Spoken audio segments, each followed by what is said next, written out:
Hello everyone, my name is Benji, and welcome back to Mindustry. Now, this episode is kind of going to be a little bit of an in-between, more to discuss what has already been done on the live streams, and for those of you who can't make it out and don't feel like rewatching like 6 hours straight of content, I want to just kind of wrap up the series, well, not wrap up the series, but wrap up the streams in a nice good old little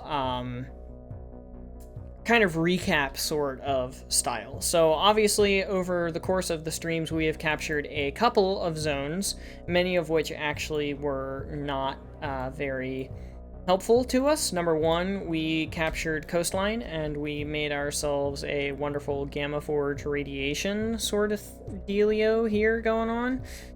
So we have a whole bunch of these gamma radiation forges creating, I forget what it's called, lumionite alloy, and that lumionite alloy gets launched out of this zone and into other zones. I'll probably also be coming back at some point to make Voltrium alloy, or whatever the upgraded version of Altuxium is called. I can't be bothered to remember that right now. Then we moved on to Zone 47 and captured Zone 47. Literally all that we did on this zone was make a Helixian reconstructor for the Tier 2 Elica units, which are the Vetexes. And then we just absolutely demolished the core using the Vetexes because they're just super duper powerful overall. Again, nothing really to be had with this zone because this zone has no resources on it. It's literally just coal, lead, sand, copper, scrap. There's a little bit of oil, but I literally can't find the oil no matter how hard I look on the zone. I can't find the oil. There's the oil. There's a little bit of oil, but there's no titanium, so I can't make plastanium with it, and there's not really anything else I can do with the oil, so that's completely pointless. So this zone is just kind of captured so that coastline isn't constantly under attack.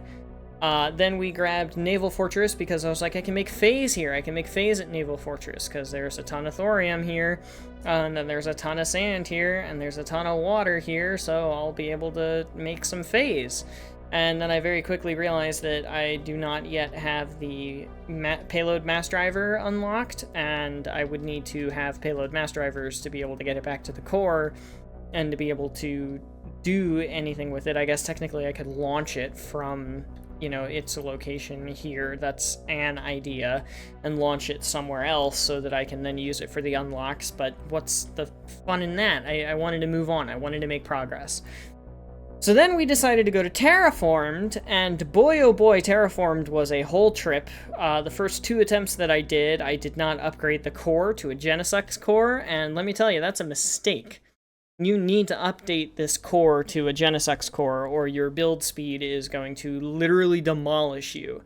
Now, luckily, the mod dev has very, very thankfully informed me that as soon as the update comes out from JSON to, I believe it's Java, that they're recoding the mod to, that issue with the build time, some of the resource costs, some of the stuff like that, is going to be remedied and fixed, which is really good when you start getting into the late game and everything starts to take a lot more time and a lot more resources and everything to build, and it's just a whole, not great time. So on this planet, we unlocked a couple of things, the first of which is Astrolite being able to be mined from the Saratla crystals. That's pretty nice. Ditrix is a brand new alloy that we can mine straight up from the ground right here. Ceravoxa metal is a very high-end process where we take cold plasma and split it into hydrogen and water. Keep in mind, this kind of design won't work in the update because he's going to make the water required to be dealt with in some way, and they're going to be making double outputs, kind of like the hydrogen splitter on Eric here, or the hydrogen and the oxide having specific sides. So you're going to have to take that into account. So something like this won't exactly work anymore. But then the cold energy fuser takes that hydrogen and some astrolite and turns it into the Ceravoxa metal, which is very advanced. It's like the surge alloy of the Genesux units. Then ceratomite is another resource that is unlocked here that you can just mine straight up from the ground. In addition to this, we have the mining drones tier 2, which can mine astrolite, they can mine Ditrix, they can mine thorium, titanium, they can mine ceratomite. Erbium is another one of the things, erbium, that you can just mine on this planet now, or on this zone now, and that's pretty nice. There's also stellar steel that you can just mine instead of having to make it, which is also super duper nice. The Saratla diamonds come from the Saratla diamond refinery, the SD refinery, which takes ceratomite and crushes it into Saratla diamonds. It's pretty straightforward and unlocks some really cool things. Stellar steel, of course, and then the last resource here is Terrillium, which I spelled wrong in the blueprint, but I'm not going to fix it now, which takes lead and stellar steel and turns it into Terrillium. So obviously we have that. That's getting exported. We also have stellar steel being exported. We have erbium being exported. We have ceratomite being exported. We have Saratla diamonds being exported, and Sieravoxa metal being exported from this zone. So this zone is another one of those big production hubs that we're going to be sending stuff from. And that kind of wraps up the first and the second streams until we got to the NPC, the Nuclear Production Complex, which is going to unlock for us a couple of really, really nice things. The first of which this is going to unlock for us is going to be the 4x4 drill, the really, really fast drill. Apparently it's also going to unlock a Genesux Mega Drill, which is kind of cool. I don't know exactly where that's going to be. I think it's probably going to be down here. But Blue Titan plating is not something that I currently have access to, so that's a thing. I believe this is also going to unlock for us the shield generator, not the overdrive projector, but the shield generator, which I believe is somewhere over here. Yeah, maybe it's Impact 0078 that unlocks that for us. I'm not entirely sure, if I'm being honest. But this planet is going to unlock, at the very least, it's going to unlock the big drill, which is something that I really want to have moving forward. And then we're also going to be able to take another new blueprint that I made, the sand blueprint, and we're going to be able to use the scrap and the thorium up here with the sand blueprint in order to make phase, which is going to be very nice. I'm going to want a lot of phase, and I'm going to be exporting phase from this location, probably back to Salt Flats, and then with Salt Flats we will be able to replace these, where we have our lovely, not Saratla diamonds, our lovely stellar steel coming out. Now that we're taking stellar steel from a different location and producing it in a different location, I'm definitely going to want to have that replaced and have Salt Flats have another thing in its availability. We obviously, of course, have to upgrade our defenses because we don't survive all of the waves. We literally have one weld right now and a couple of Sagittarius.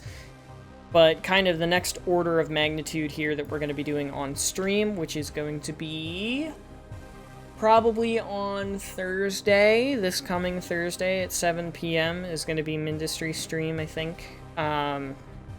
We're going to want to have a better line of defense, and then that after that better line of defense is established, we're going to want to have a better line of thorium reactors, maybe get some more sand and some other things happening down here so that we can get blast reactors happening, because blast reactors would be really nice.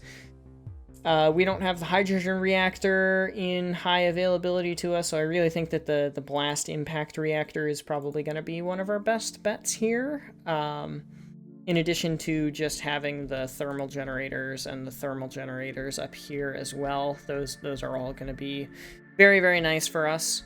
I do still have my battery missile down here as kind of a backup, and our tier 1 modded mining drones, and then of course our builder helper drones as well is a thing.